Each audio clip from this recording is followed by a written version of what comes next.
Eh bien bonjour à tous les amis, c'est Xefoot. Aujourd'hui on se retrouve pour une toute nouvelle vidéo et pour des infos transfert mercato un peu. Là on va bien s'éclater aujourd'hui. Aujourd'hui il y aura quelques officialisations, ça commence à bien bouger au niveau du mercato et c'est vraiment cool. Du coup juste avant que la vidéo commence, je vous invite à lâcher votre plus beau like, à commenter, à partager également la vidéo et à vous abonner à la chaîne. N'oubliez pas la petite cloche des notifications les amis, c'est très important. Ben, comme ça vous êtes au courant des prochaines vidéos qui vont sortir et des prochains lives. Donc voilà, ben moi je vous laisse avec la vidéo. Et du coup on est parti, c'est parti pour les infos mercato. On commence, de nombreux clubs de Ligue 1 sur cuissance. Le joueur peine depuis le début de la saison, très peu de temps de jeu. Voilà, le français pourrait aller voir ailleurs et un prêt du natif de Strasbourg serait envisageable. Mais le Bayern, tout dépend des arrivées et des départs. Voilà, des départs de Thiago, de Tolisso. L'OM et Bordeaux seraient très intéressés car les deux clubs cherchent de bonnes affaires à moindre coût. Metz est aussi sur le coup, même si Metz, ça reste c'est beaucoup moins plausible que une piste entre Marseille et Bordeaux.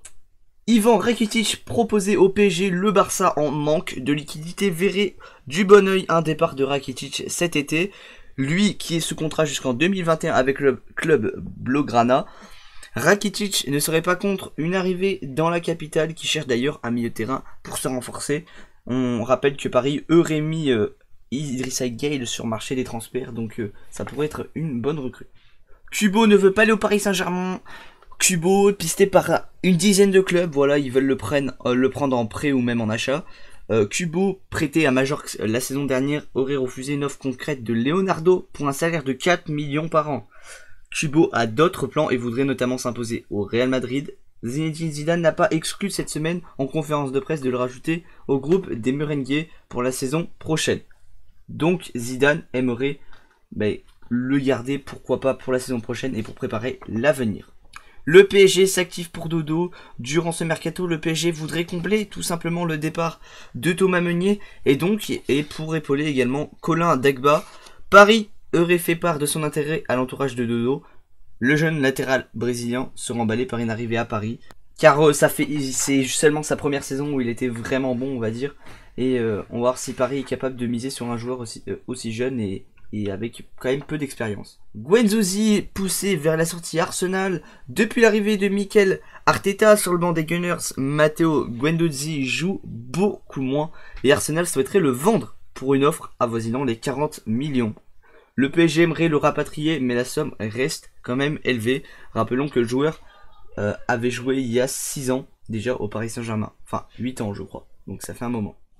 Le LOSC aurait trouvé un accord pour Marco Polo. Lille tiendrait enfin le successeur de Victor Osimhen et aurait même trouvé un accord avec Fluminense à la hauteur de 15 millions hors bonus pour Marco Polo qui a été, rappelons-le, été pisté par le FC Barcelone l'été dernier. Donc c'est vraiment une pépite, si on pourrait dire, une pépite venue du Brésil.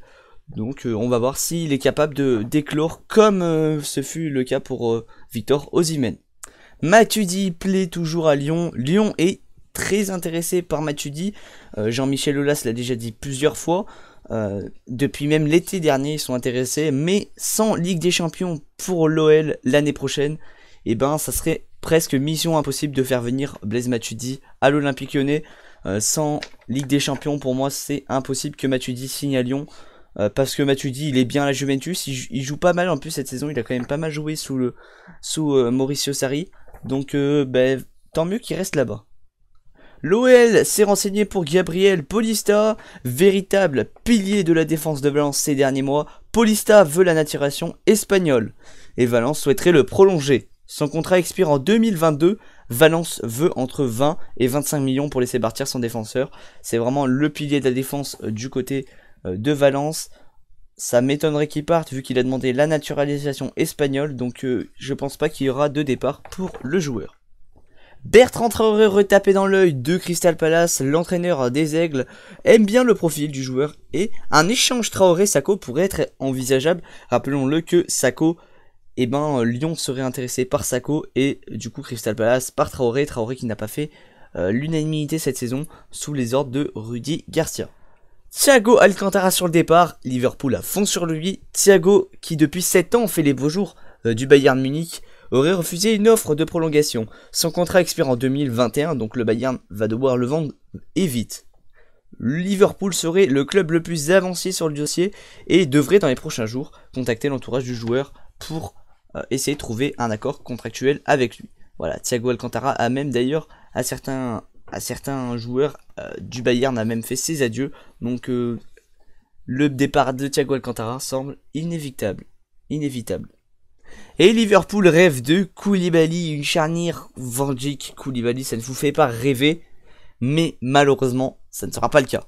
Naples demande 100 millions d'euros pour lâcher le joueur, tandis que Liverpool ne veut pas mettre plus de 65 millions pour un joueur. Surtout qu'il a déjà 29 ans, déjà le joueur, il est quand même pas mal vieux, mais le coach allemand ne le voudrait pas puisqu'il n'a pas le profil souhaité par le coach allemand. Jürgen Klopp, donc malheureusement ça sera mort pour une défense, une charnière Van Dijk Koulibaly. William proposé à Manchester United, William s'impatiente, les Blues lui proposent une prolongation de 2 ans alors que lui en veut de 3 ans supplémentaires. Manchester United aurait contacté l'agent du joueur pour le faire venir à la fin de son contrat qui a expiré normalement hier. On ne sait pas si, je crois pas qu'il a prolongé, mais en tout cas il a expiré hier. Donc on va voir si les Blues lui font une prolongation parce que le joueur veut prolonger 3 années supplémentaires, donc il veut vraiment prolonger. Sauf que Chelsea veut le prolonger seulement de 2 ans, donc le joueur se trouve mécontent. Manchester City aurait contacté Coman. Pep Guardiola a déjà entraîné Coman au Bayern, on peut le rappeler, et voudrait le faire venir. Sans doute en cas de départ de Leroy Sané. Leroy Sané qui est, je vous rappelle, pisté énormément par le Bayern Munich, mais le principal intéressé voudrait continuer son aventure avec le Bayern. Donc Coman ne se voit pas partir du Bayern, il se voit même rester encore quelques années supplémentaires parce que apparemment il s'est épanoui au Bayern. Après ça veut rien dire, il peut toujours changer d'air. L'AS Roma veut Cavani et ça serait le club le plus avancé à la sortie sur le dossier. Le club de la Louve va pas tarder à faire une offre officielle et aurait même formulé pour El Matador. Il aurait formulé l'offre. Je recommence. L'AS Roma veut Cavani, le club de la Louvre serait en effet le plus avancé sur le dossier. L'Atlético s'est retiré du dossier. Une offre officielle aurait même été formulée, mais El Matador se laisserait le temps de la réflexion. Donc le temps de la réflexion, Cavani va-t-il faire son retour en Serie A? Ça n'a jamais été aussi proche d'un retour.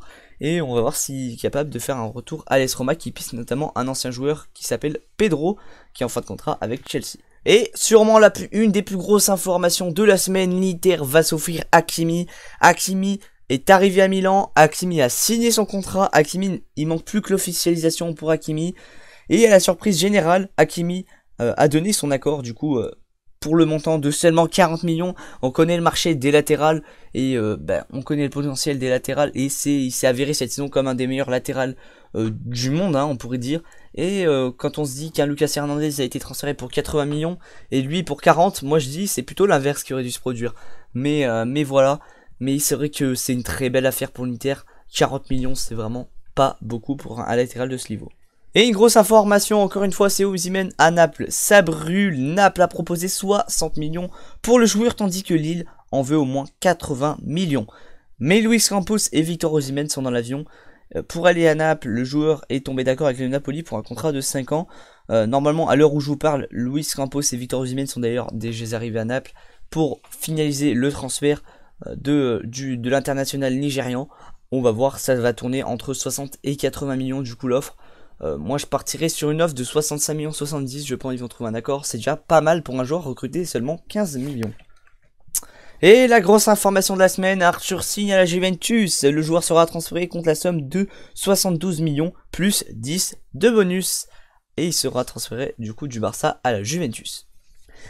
Du côté de Pjanic, on fait le chemin inverse. Pjanic signera un contrat de 4 ans pour le montant de 60 millions plus 5 de bonus.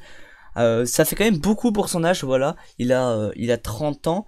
Et c'est vrai que mettre 65 millions sur un mec qui a 30 ans, c'est quand même risqué pour le Barça. Du côté du Barça, encore une fois, le Barça toujours très intéressé par De Seglio. Le Barça aurait même contacté l'entourage du joueur et attendrait un départ de Firpo, de Juan Firpo ou de Nelson Semedo à ce poste pour pouvoir essayer de faire venir De Seglio, qui d'ailleurs normalement les deux parties seraient d'accord, ils auraient trouvé un accord contractuel et au niveau du salaire. Une nouvelle information, le Real prêt à s'attacher les services de Lucas Ocampos. C'est la question qu'on se pose parce que le Real est vraiment à fond sur ce joueur. On se demande s'ils sont capables. Le Real, on connaît, ils ont quand même beaucoup d'attaquants. On ne sait pas si Lucas Ocampos va signer là-bas. Il va falloir des départs du côté du Real notamment. Lucas Ocampos aurait une clause libératoire de 70 millions. C'est ce qui est complètement dans les moyens du Real Madrid. On connaît leur capacité financière. Ocampos serait très intéressé par le Real Madrid qui qualifie d'un club qui fait rêver. Voilà, un club qui fait rêver pour lui. Il parle notamment des clubs comme le Real, le Barça, voilà, tous les clubs un peu gros comme ça. Et c'est vrai que Lucas Ocampos ne serait pas contre une arrivée du côté de la Maison Blanche. Ensuite, nouvelle information, Kepa sur les tablettes de Valence. Kepa à vendre, Valence aimerait sauter sur l'occasion pour l'attirer, car Chelsea voudrait le remplacer par André Onana, le portier de l'Ajax.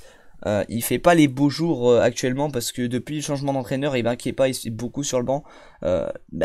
Lampard a préféré la vieillesse de Caballero pour garder les cages des Blues cette saison.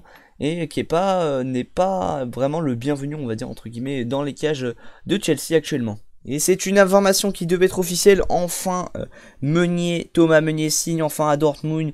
Thomas Meunier signe un bail jusqu'en 2024 avec le Borussia Dortmund. Je vous rappelle que le Borussia Dortmund piste Thomas Meunier depuis l'été 2018. Donc ça remonte quand même à beaucoup. Et enfin, Meunier avait toujours dit que c'est vraiment un club qui l'intéressait. Et il a enfin officialisé ce transfert. Ce qui va, je pense, qui va combler le départ d'Hakimi du côté de Dortmund. Et normalement qui devrait sûrement avoir une place de titulaire, Thomas Meunier. Le roi Sané au Bayern, plus qu'une question d'heure, voilà, on parlait de Coman tout à l'heure, et là maintenant Sané devrait s'engager jusqu'en 2025 avec le club bavarois, pour un montant de moins de 50 millions, écoutez bien, c'est vraiment rien du tout. Pep Guardiola espérait en moins 120 millions, moi je m'attendais à un gros transfert de... Allez, minimum, j'irai 80 millions minimum. Et là, c'est du moins de 50 millions. Et du coup, Pep Guardiola, qui en attendait 120 pour son joueur, est vraiment déçu. Le joueur toucherait un salaire vraiment incroyable, mais vraiment énorme. 20 millions d'euros par an pour le roi Sané, ce qui est vraiment énorme. Le Bayern veut vraiment miser sur ce joueur. Et pour finir, Robben reprend sa carrière après un an après l'avoir arrêté. Retraité depuis la saison dernière, du coup Arjen Robben va reprendre du métier dans son club formateur, le FC Groningen. On ne sait pas encore combien de temps il va rester, je crois c'est un an plus un an en option, si je me trompe pas, donc on va voir le FC Groningen s'il arrive à faire quelque chose là-bas, mais c'est vraiment un défi physique pour lui, ça va être très compliqué. Du coup, pour finir, j'aimerais parler d'un truc assez marrant, c'est tout simplement Dortmund. Je vous ai dit que Meunier ne finira pas la saison avec le Paris Saint-Germain, donc pas de Ligue des Champions. Mais Dortmund a bien dit que si Paris voulait le voir rester, tout simplement, Paris allait devoir payer pour le mois. Le mois, c'est tout. Le Paris, ça veut dire qu'il devra payer pour un mois pour obtenir ce joueur jusqu'à la Ligue des Champions.